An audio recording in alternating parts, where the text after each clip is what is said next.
correspondiente a la fase 4, análisis y aplicación del curso integral. Los participantes son Alba Lucía González Riaño, Viviana Marcela Cubillos, quien les habla, Yerlin Carlos Flores y Ana Milena Morales. Vamos a dar inicio al podcast. Démosle paso a la siguiente diapositiva, compañero. Vamos a dar respuesta a esta pregunta. ¿Cuál es el significado del índice de percepción de la corrupción o el IPC? Bueno, vamos a darle paso a nuestro compañero Charles. Gracias, compañera. Dale, para esta pregunta tenemos que en este índice se incluyen 180 países. Este índice indica o clasifica a los países del mundo según la corrupción que ellos tienen en el sector público. Y los resultados se presentan en una escala de 1 a 100, ¿no? Para lo cual el número 0 es altamente corrupto y el número 100 es muy limpio. Entonces, entre más alto es el valor, el país es menos corrupto. Y entre más bajo es el valor, el país es más corrupto. Eso, compañero. Ok, perfecto. Demos continuidad entonces a la siguiente pregunta. ¿Cómo se determina el índice de percepción de la corrupción? Describa el proceso y los criterios utilizados para calcular el IPC y cómo se obtienen los puntajes de los países. Compañera Alba. Sí, gracias, Viviana.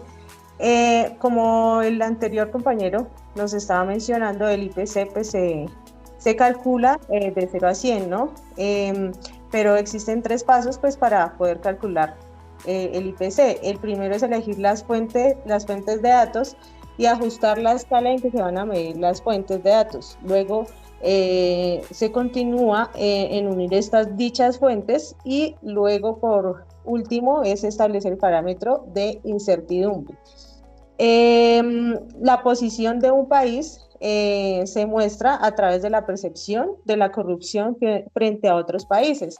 Pues esto quiere decir que, digamos, puede variar, ¿no? Porque digamos que la posición la puede afectar varios factores, ya pueden ser el número de países inscritos o las puntuaciones van a mejorar o decaer pues con el tiempo.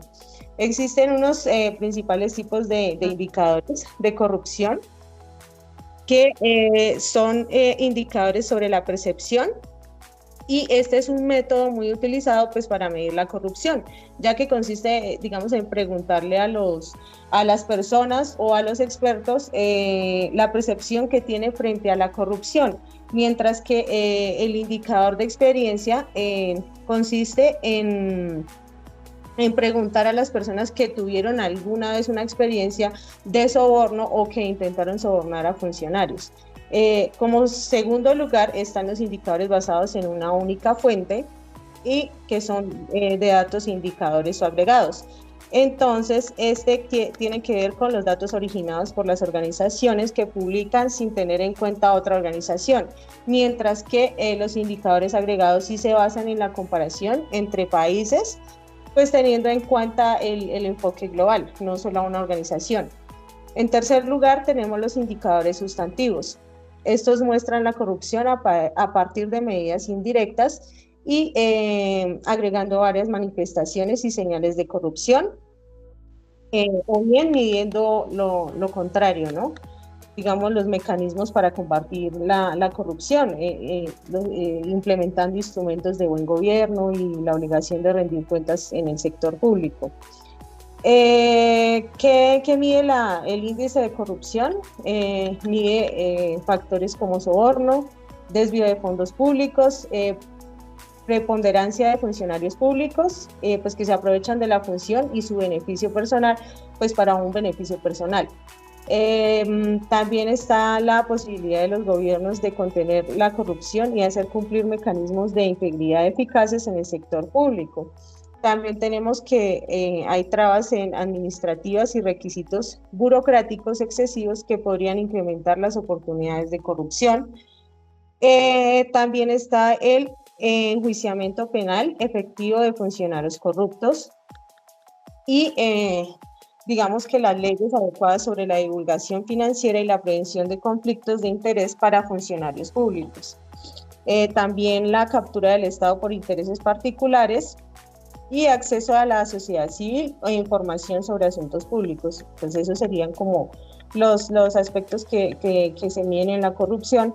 ¿Y de qué fuentes se toman estos? Porque estos datos se toman de unas fuentes de organizaciones internacionales, de estudios, los cuales están la evaluación institucional y de políticas nacionales, los indicadores de gobernabilidad sostenible, el índice de transformación, el servicio de riesgo por países, naciones en transición e indicadores de riesgo por países y por último encuesta de opinión ejecutivos en la competitividad mundial.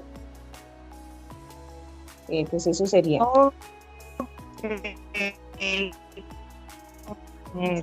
Gracias por reportes tan importantes, tener claro de dónde salen todos esos valores que nos estás indicando.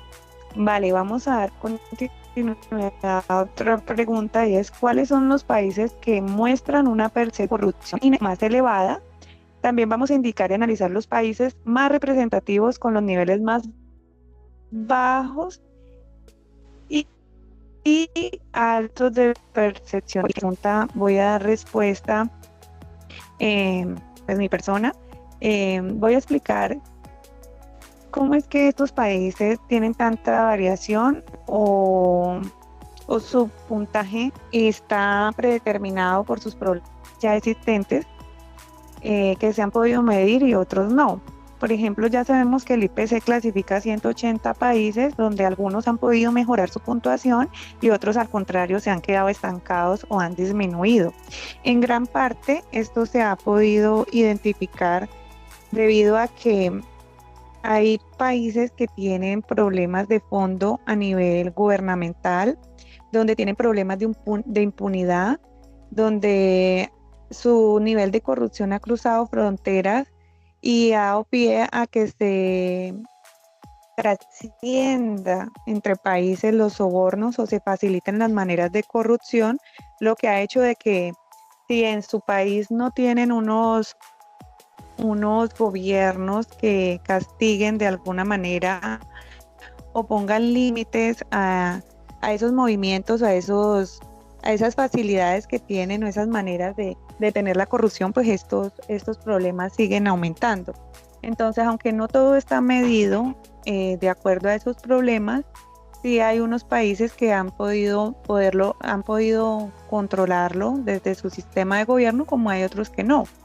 Tal es el caso de que hace 10 años se dice estadísticamente que 2/3 de los países han tenido una puntuación inferior al 50. 23 han dejado caer su puntuación o ha disminuido. En la actualidad, esa debilidad en el sistema de justicia ha hecho que la reducción de la responsabilidad de los funcionarios sea menor y por ende aumento en la corrupción. Y hay otros países que han tenido baja percepción de corrupción y se han mantenido en unos niveles altos, compañero, que son por ejemplo Dinamarca. Dinamarca ha mantenido puntuaciones de 90. Compañero, devuelve la diapositiva, por favor. Dinamarca ha mantenido una puntuación de 90, Finlandia, Nueva Zelanda han mantenido cercanos a 87, 85, Noruega en 85 y Singapur en 85, es decir que son gobiernos que han mantenido sus políticas y han logrado controlar sus niveles de corrupción, por ende han estado cerca o más cerca a 100, ahí se definen estos 5 países. Luego tenemos los países que han tenido más alta percepción de corrupción, que ha sido Sudán con 12 puntos, Somalia también con 12 puntos, Siria con 13, Yemen con 15 y Venezuela también con 15. Es claro también traer al tema de que Colombia estuvo en el año 2023 en 39 y hoy tiene una puntuación de 40 actualmente en esta valoración, en este IPC. Entonces, a grosso modo, Esto es la variación que ha tenido los países en cuanto a la puntuación en el IPC. Vamos a darle inicio a la siguiente pregunta, compañero. Nos va a responder la compañera Ana. Dice, ¿en qué nivel se encuentra Colombia en el índice de percepción de la corrupción y cuáles son las razones de esta categorización? Gracias, compañera. Bueno, sí, como lo acabaste de decir en la anterior explicación, pues Colombia tiene un puntaje de 40 puntos sobre 100, dándose como un bajo promedio, pues igual sigue siendo un país corrupto. Y está en el puesto 87 de los 180 países con la temática del índice de percepción de la corrupción. Estos datos basados en la agencia 2023. Las razones de la clasificación pues se dividen en 3 factores, entre ellos los históricos, los actuales y la cultura política. En el caso de los factores históricos, pues como lo conocemos y hemos sido un país golpeado con el tema del conflicto armado y narcotráfico, en donde pues se debilitan las instituciones, se fomenta el clientelismo y las redes corruptas. En la parte de desigualdad estructural, pues hay una corrupción como medio de supervivencia. En los factores actuales se encuentra pues la débil rendición de cuentas, los sobornos y la contratación pública, la politización de las instituciones y la transparencia ilimitada, cada uno con unos puntos que siempre nos han marcado, ¿no? En la parte de débil rendición de cuentas pues está la ineficiencia y la alta impunidad. En los sobornos y en la contratación pública pues la frecuente corrupción en el manejo de las obras públicas. En la politización de las instituciones, pues la falta de independencia, lo cual afecta a la lucha anticorrupción. Y en la transparencia limitada, pues avances insuficientes en el acceso a la información.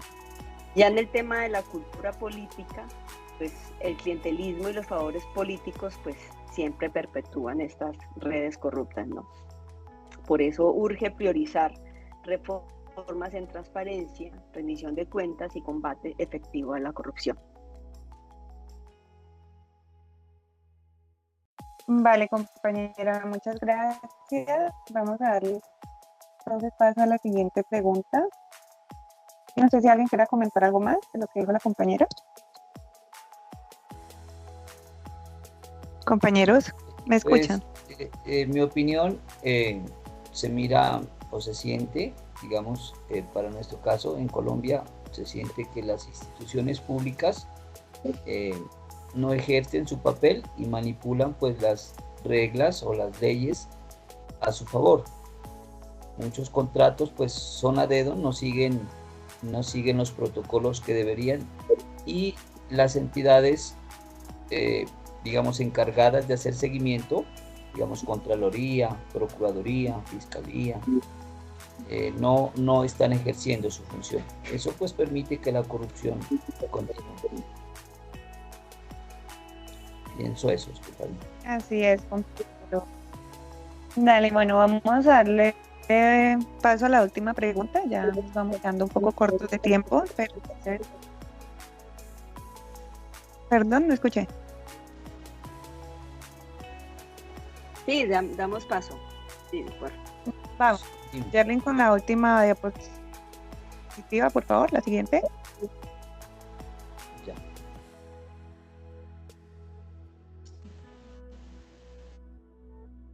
Bueno, para concluir, entonces vamos con esta última pregunta. ¿Cuáles son al menos 2 actuaciones de tipo social y ambiental a nivel país que se han visto involucrados en corrupción?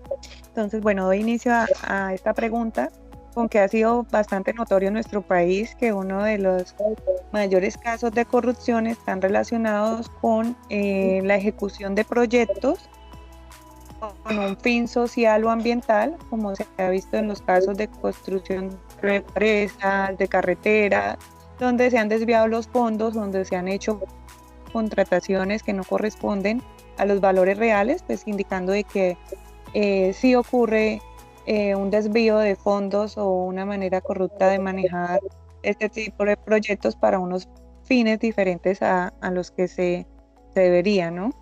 No sé, de pronto ustedes si nos mencionan tenemos conocimiento de otros casos también a nivel nacional. Ana, Sí, o Alba, o Yerlin.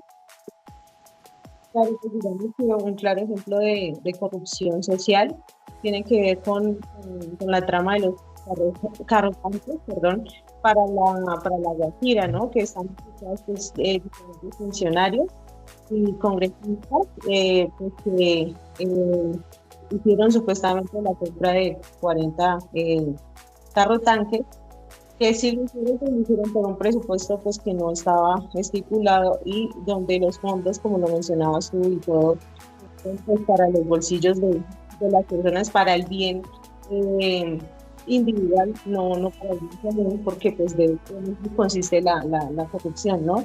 Claro. Que de dónde podemos aprovechar y de dónde podemos sacar la plata y hacer las cosas de pronto, verlas por encima de en otro, sí, verlas que sí se están haciendo, pero de hecho no, o sea, es como una pantalla, ¿no?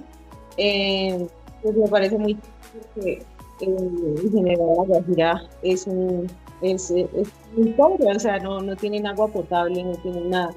Y se destina esa plata pues para que mucha gente tenga la accesibilidad a es un derecho, ¿no? Es un derecho de tener por lo menos agua potable y resulta que, que esa plata pues se desvió. Ahí se ve un claro ejemplo de la corrupción y de gente o sea, que tiene mucha plata y que mira a ver de dónde puede sacar y de dónde puede sacar tajada.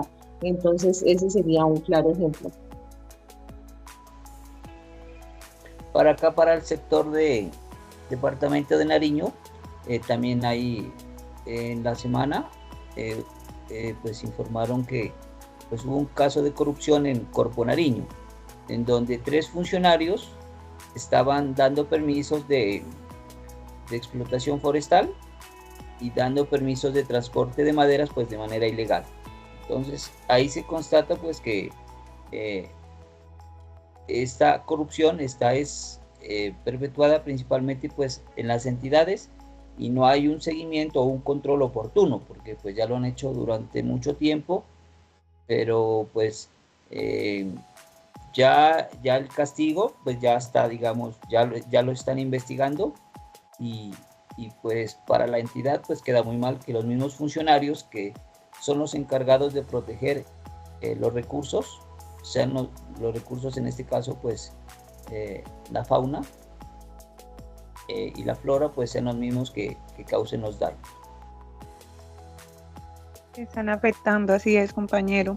Bueno, compañeros, ya con esto damos respuesta a todas las preguntas para el desarrollo de este podcast. No sé si alguien más quiere aportar, si no, entonces daríamos por finalizado. Algo importante, compañera, es que en este índice de percepción de la corrupción hay canales donde uno se puede comunicar, digamos, sí, sin necesidad de dar los datos, pero puede uno contrarrestar un poco, sí puede contrarrestar. Entonces, se debería más es trabajar en esos canales y la participación pues de la comunidad para evitar la corrupción. Ok, sí, era como también lo que gracias, hablábamos de que, ay, qué pena, de que muchas veces estos problemas tan internos no se ven reflejados inmediatamente, sino después cuando, como lo dijo la compañera Alba, se hace pues una evaluación y una medición, pero pues sí tenemos conocimiento de que sí se viene, por eso es que los índices suben y bajan o se estancan debido a que pues es como una problemática constante. Listo, compañeros, ¿alguien más quiere aportar o ya damos por finalizado el podcast? Bueno, de mi entonces parte, sí, gracias. Bueno, muchas gracias a todos.